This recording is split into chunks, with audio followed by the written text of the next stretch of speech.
اس قسم کے رستوں پر مت چلو، میرے رستے پر چلو۔ معلوم ہوا کہ نجات کا رستہ صرف وہ ہے کہ جس میں اللہ کے محبوب حضور پرنور مصطفیٰ صلی اللہ علیہ وسلم کا اتباع ہو اور ان کی پیروی ہو، ان کے پیچھے پیچھے چلنا ہو اور ان کے رستے پر چلنا ہو، اسی میں نجات ہے، وہ نجات کا رستہ۔ رب العالمین جل جلالہ عما والہ ارشاد فرماتا ہے فالذین آمنوا بہ وعزروہ ونصروہ واتبعوا النور الذی انزل معہ اولئک هم المفلحون۔ جو حضور پر ایمان لائے اور حضور کو کی عزت کی، توقیر کی، عظمت کی اور حضور صلی اللہ علیہ وسلم کی تعظیم کی، اور وہ نور جو حضور پر نازل ہوا ہے قرآن، انزل معہ، اس کی پیروی کی، اولئک هم المفلحون، وہی لوگ فلاح پانے والے ہیں، وہی لوگ نجات پانے والے ہیں۔ تو نجات کا رستہ، اللہ کے راضی رکھنے کا رستہ، اللہ کے خوش کرنے کا رستہ اور نجات کا رستہ صرف وہ ہے کہ جو اللہ کے محبوب مصطفیٰ صلی اللہ علیہ وسلم کا رستہ ہے۔ جو لوگ رسول اللہ سید العالمین مصطفیٰ صلی اللہ علیہ وسلم کی پیروی کرتے ہیں، ان کا اتباع کرتے ہیں، اللہ رب العالمین جل جلالہ عما والہ ان کی دنیا کو بھی بہتر بناتا ہے اور آخرت میں ان کو اس کے بدلے میں بہترین جنتیں عطا فرماتا ہے۔ اللہ رب العالمین جل جلالہ عما والہ نے کیا فرمایا، یا ایھا الذین آمنوا ادخلوا فی السلم کافہ، ایمان والو اسلام میں پوری طرح سے داخل ہو جائے۔ اور اسلام میں داخل ہونے کے معنی یہ ہے کہ شیطان کی پیروی نہ کی جائے، رسول اللہ صلی اللہ علیہ وسلم کی پیروی کی جائے۔ اللہ کے رسول صلی اللہ علیہ وسلم نے جس چیز کو حلال کہا ہے اس کو حلال کہا جائے،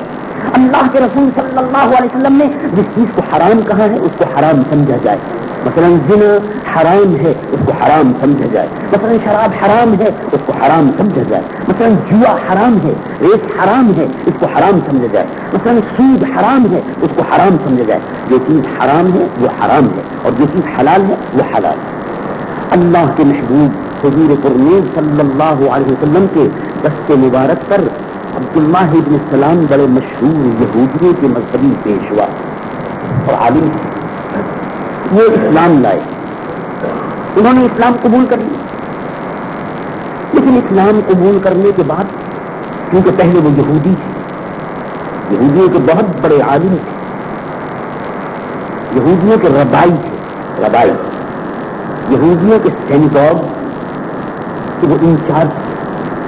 یہودیوں کا جو عبادت خانہ ہے اس کے انچارج ربائی تھے، بہت بڑے عالم تھے۔ ان کے متعلق حضور صلی اللہ علیہ وسلم جب اسلام لا چکے تھوڑا عرصہ گزر گیا، صحابہ نے عرض کیا کہ یا رسول اللہ صلی اللہ علیہ وسلم، اونٹ کا گوشت کھانا تو ہمارے یہاں حلال ہے؟ فرمایا بے شک حلال ہے۔ جو حلال جانور ہیں ان کی وضاحت قرآن مجید فرقان حمید میں فرما دی گئی، حدیث پاک رسول صلی اللہ علیہ وسلم میں بھی اس کی وضاحت ہے۔ جن جانوروں کے کھانے کی اجازت دی گئی ہے، ان کا گوشت حلال کیا گیا ہے، ان کی اجازت ہے اور ان کا بیان قرآن میں موجود ہے۔ ان کا یا رسول اللہ صلی اللہ علیہ وسلم،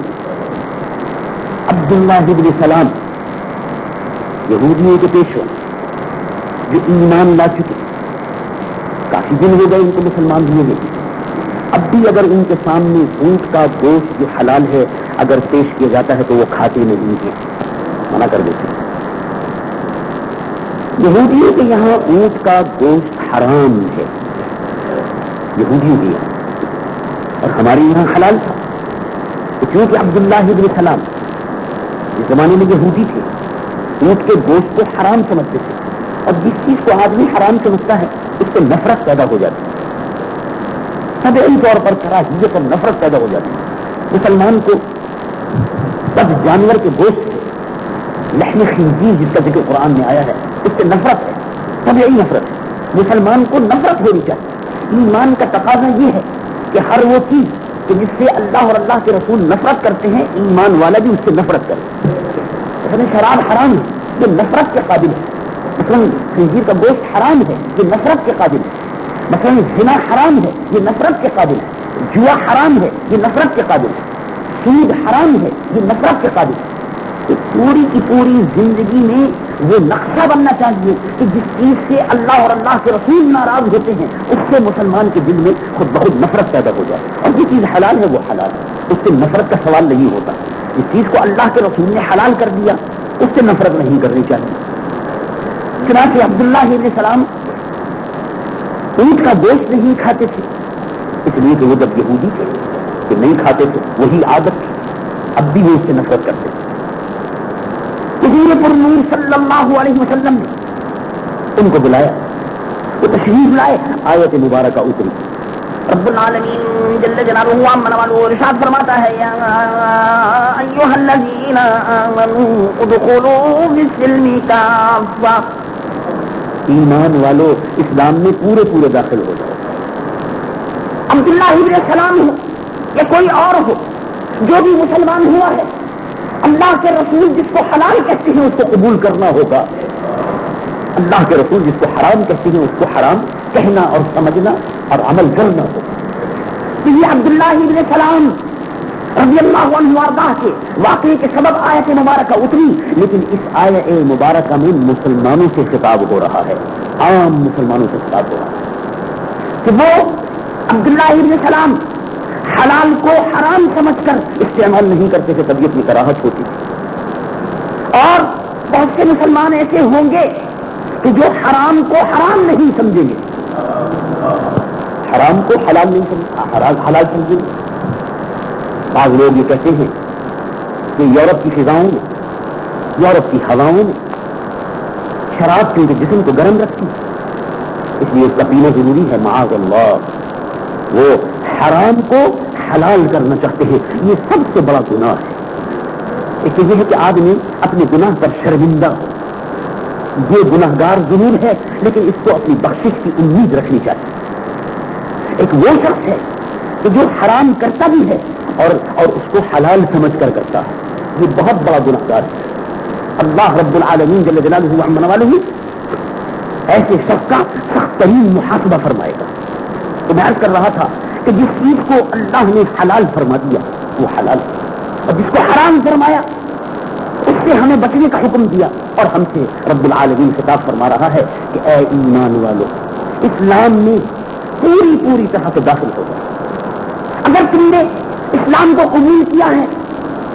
تو بحیثیت مسلمان کے تمہیں یہ ماننا ہوگا کہ شراب حرام ہے، اور بحیثیت مسلمان کے تمہیں اپنی زندگی میں رسول اللہ کا اتباع کرنا ہوگا، اور رسول اللہ صلی اللہ علیہ وسلم نے کیونکہ شراب کے پینے تھے اور ان کے صحابہ نے شراب نہیں پی، اس لیے تم کو ان کی پیروی کرنی ہوگی، شراب نہیں پینی ہوگی، زنا نہیں کرنا ہوگا، اور ہر وہ حرام کہ جس سے اللہ ناراض ہے اور اللہ کے رسول ناراض ہے اس سے بچ کر زندگی کو اس طرح سے گزارنا ہوگا کہ جس سے اللہ تبارک و تعالی خوش ہو جائے۔ اور دیکھیے اس زندگی کا فائدہ کیا ہوگا اگر کوئی مسلمان اس کو یہ کہا جائے کہ آؤ گناہ کر لو، تو کہے کہ نہیں، اللہ مجھ سے ناراض ہوگا، میں گناہ نہیں کروں گا، میں اللہ کو راضی رکھنے کے لیے اور رسول کو راضی رکھنے کے لیے گناہ نہیں کروں گا۔ اگر کسی مسلمان سے کہا جائے کہ جھوٹ بولو اور وہ کہے کہ نہیں، اللہ ناراض ہوتا ہے، رسول ناراض ہوتے ہیں، ایمان والا جھوٹ نہیں بولتا، میں اللہ کو ناراض نہیں کروں گا، رسول کو ناراض نہیں کروں گا۔ اگر کسی مسلمان کو دعوت دی جائے کہ آؤ زنا کرو اور وہ کہے کہ نہیں، اللہ ناراض ہوتا ہے، رسول ناراض ہوتے ہیں، یہ حرام ہے، یہ گناہ کبیرہ ہے، میں اس کو نہیں کروں گا، اللہ کو راضی کروں گا، میں نہیں کروں گا۔ تو جب یہ مسلمان جو دنیا میں رہ کر جب گناہ کے لیے اس سے کہا جاتا تھا تو یہ کہتا تھا کہ نہیں، میں نہیں کروں گا، اللہ کو ناراض نہیں کروں گا، اللہ اور اللہ کے رسول کی رضا کے لیے میں زندہ رہوں گا، میں وہ کام کروں گا جس سے اللہ راضی ہو جائے اور اس کے رسول راضی ہو جائے۔ تو جب یہ مسلمان مرتا ہے، ایسا کہنے والا مسلمان جب مرتا ہے تو قیامت کے دن حشر کے میدان میں اللہ رب العالمین اس مسلمان سے فرمائے گا کہ اے اللہ کے نیک بندے، تو دنیا میں جب تک زندہ رہا تو یہ کہتا رہا کہ میں برا کام نہیں کروں گا اس لیے کہ اللہ ناراض ہوتا ہے، میں وہ کام کروں گا جس سے اللہ راضی ہو۔ تو اے بندے، تو نے دنیا میں وہ کام کیے جس سے ہم راضی تھے، اب یہاں آخرت میں اب ہم تجھ کو بتانا چاہتے ہیں کہ اب ہم تجھ سے راضی ہیں. اللہ رب العالمین جل جلالہ عم نوالہ قیامت کے دن خدا بندے سے خود پوچھے بتا تیری رضا کیا. اللہ اپنے بندے کی رضا قیامت کے دن دریافت فرمائے گا کہ تو نے دنیا میں ہم کو خوش کیا, اب ہم تجھ کو خوش کرتے ہیں. تو دنیا میں اپنے نفس کو قربان کرتا رہا ہماری رضا کے لیے, اب ہم تجھ کو اس کا صلہ, اس کا بہترین بدلہ عطا کرتے ہیں. یہ ہے اس آیہ مبارکہ کا مفہوم جس میں اللہ رب العالمین جل جلالہ عم نوالہ نے ارشاد فرمایا یا ایھا الذین آمنوا ادخلوا فی السلم کافہ ولا تتبعوا خطوات الشیطان انہ لکم عدو مبین. ایمان والے اسلام میں پوری طرح سے داخل ہو جاؤ, شیطان کے قدم بقدم مت چلو, اس لیے کہ شیطان تمہارا کھلا ہوا دشمن ہے. اللہ رب العالمین ہمیں اور آپ کو اسلام پر, مذہب اسلام پر پوری طرح سے عمل کرنے کی توفیق عطا فرمائے, اور وہ کام ہم سے لے کے جس سے اللہ اور اس کے محبوب صلی اللہ علیہ وسلم سے راضی رہے. وآخر دعوانا ان الحمدللہ رب العالمین.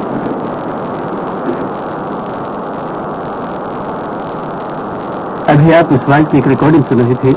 جو مولانا شاہ احمد نورانی صاحب نے آج جامع مسجد سے جمعے کی نماز سے پہلے فرمایا. شارٹ ویو 31 میٹر بینڈ سے اور میڈیم ویو 439 میٹر پر ہم موریشس براڈ کاسٹنگ کارپوریشن سے بول رہے ہیں.